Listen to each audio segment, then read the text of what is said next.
Okay okay sir, thank you.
నమస్తే. ప్రస్తుతం మనతో పాటు సీనియర్ జర్నలిస్ట్ దాము బాలాజీ ఉన్నారు. ఆయనతో మాట్లాడదాం. నమస్తే సార్. నమస్తే.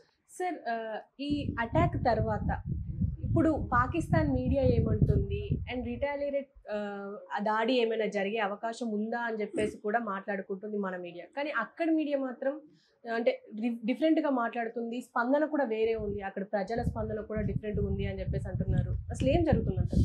ఆపరేషన్ సింధూర్ పేరుతో భారత army, navy and air force మూడు కూడా ట్రై సర్వీస్ అటాక్ అనేది చేసింది. మొత్తం పాకిస్తాన్లో ఉన్న 9 ప్రాంతాల్లో అటాక్ చేసింది. 4 ఏమో పాకిస్తాన్ భూభాగంలో ఉన్నాయి, ఇంకొక 5 ఏమో పాక్ ఆక్యుపైడ్ కాశ్మీర్లో ఉన్నాయి.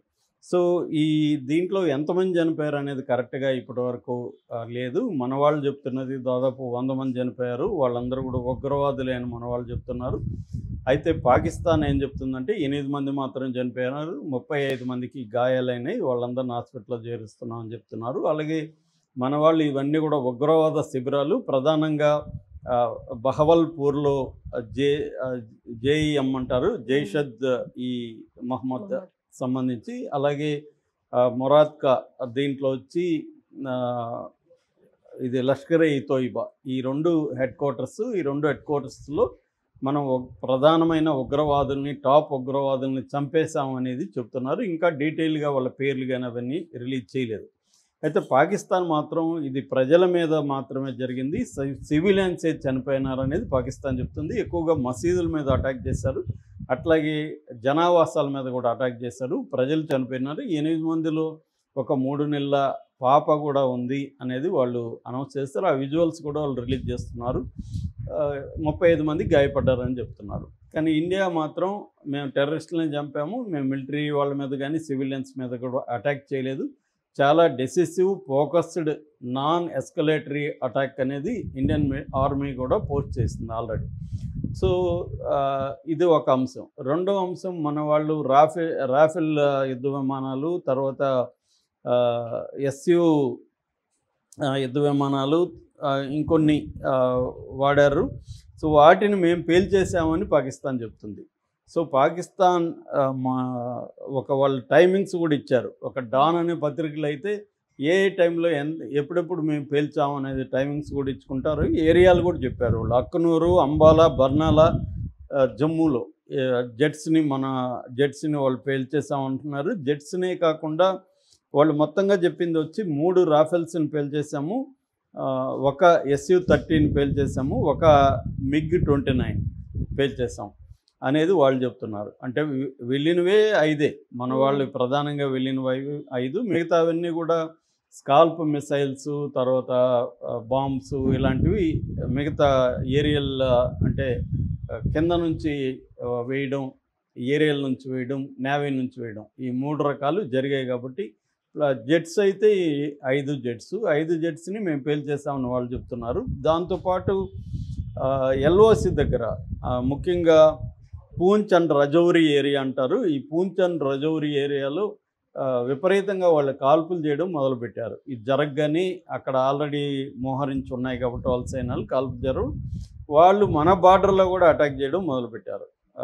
అంటే దాటి LOC అంటారు, లైన్ ఆఫ్ కంట్రోల్, LOC దాటి కూడా సివిలియన్ బార్డర్స్ మీద కూడా, గ్రామాల మీద కూడా వాళ్ళు అటాక్ చేశారు. దాంట్లో ఒక గ్రామంలో దాదాపు 3 చనిపోయారు. సో ఇప్పటి వరకు క్యాజువాలిటీస్ అయితే మన వైపు నుంచి ముగ్గురిని మన వాళ్ళు కన్ఫర్మ్ చేస్తున్నారు. వాళ్ళు కూడా పాకిస్తాన్ మీడియా కూడా ఇండియన్ క్యాజువాలిటీస్ మీద ఏమి కంప్లైంట్ చేయలేదు. ఈ ఫ్లైట్లను పేల్చామని చెప్తున్నారు. అట్లాగే అనార్మ్డ్ కాదు, అన్మ్యాన్డ్ ఫ్లైట్స్ ఏవైతే ఉన్నాయో, ముఖ్యంగా క్వాడ్ కాప్టర్స్ అంటారు, హెలికాప్టర్ స్థాయి కాకుండా క్వాడ్ కాప్టర్స్, హెలికాప్టర్స్, డ్రోన్స్, ఈ 3 రకాలవి కూడా మేము పేల్చామని చెప్తున్నారు. ఎక్కువగా డ్రోన్స్ని పేల్చేసాము, క్వాడ్ కాప్టర్స్ని పేల్చేసామని కూడా. వాళ్ళ ప్రధానంగా ఏంటంటే వాళ్ళ ఇన్ఫర్మేషన్ మినిస్టర్ అతౌతుల్లా తరార్, ఇతనైతే రాత్రి 1:40కి జరిగితే 1:45, 1:50 నుంచి మీడియాతో లైవ్లోనే ఉన్నాడు. అతను స్కై న్యూస్ కావచ్చు, బీబీసీ కావచ్చు, బ్లూంబెర్గ్ కావచ్చు, జియో న్యూస్ కావచ్చు, మొత్తం వరల్డ్ వైడ్ న్యూస్ ఛానల్స్కి ఇంటర్వ్యూలు ఇస్తూనే ఉన్నాడు. అతను మిస్ఇన్ఫర్మేషన్ అంటే ఇండియా మీద దుమ్మెత్తి పోస్తూనే ఉన్నాడు అతను. సో అతనే కాకుండా వాళ్ళ డిఫెన్స్ మినిస్టరు, వాళ్ళ ప్రధానమంత్రి, వాళ్ళ ఫారిన్ మినిస్టరు అందరూ కూడా మీడియాతో మాట్లాడుతున్నారు. మరోవైపు వివిధ దేశాల అంబాసిడర్లు కూడా మీడియాతో మాట్లాడుతున్నారు. అంటే మీడియా వార్ అనేది ఎఫెక్టివ్గా పాకిస్తాన్ చేసిందనేది చెప్పచ్చు. దానికి ధీటుగా ఇండియా చేయలేదు. ఇండియా ఇప్పుడు 10 గంటలకి ప్రెస్ మీట్ పెడుతుంది.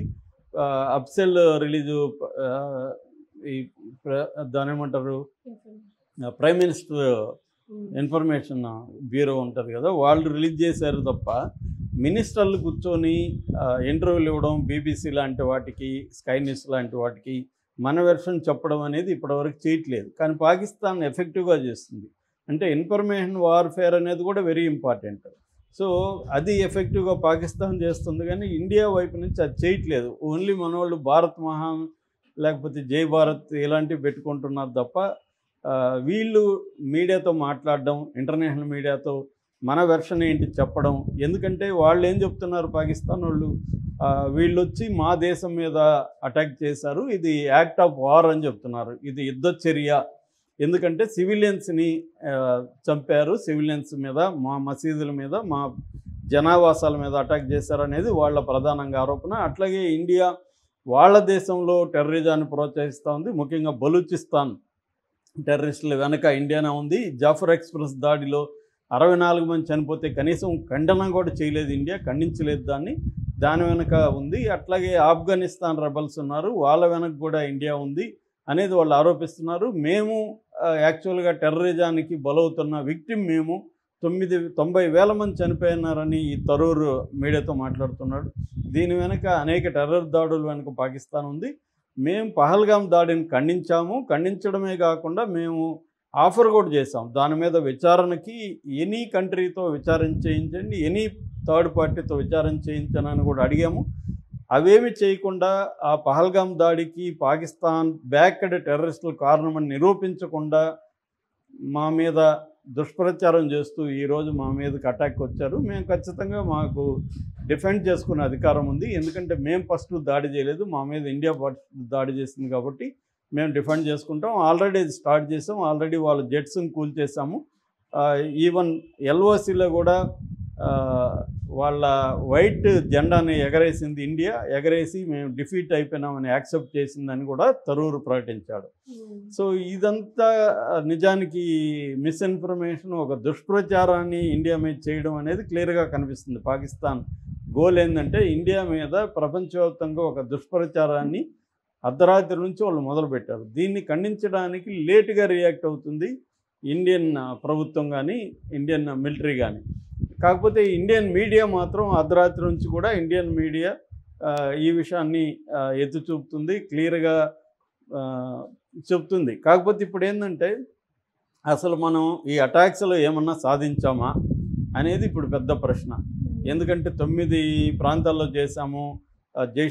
జైషద్ మహమ్మద్, తర్వాత లష్కరే తోయిబా హెడ్ క్వార్టర్స్ మీద అటాక్ చేసామంటున్నారు, 100 మంది అంటున్నారు.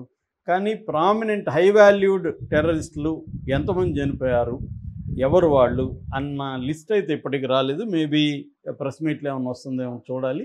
ఏదేమైనా ఈ ఇన్ఫర్మేషన్ వార్ఫేర్లో మన వాళ్ళు వెనకబడి ఉన్నారనే విషయం మాత్రం క్లియర్గా అర్థమవుతుంది. పాకిస్తాన్ మాత్రం ఆ విషయంలో ముందుంది.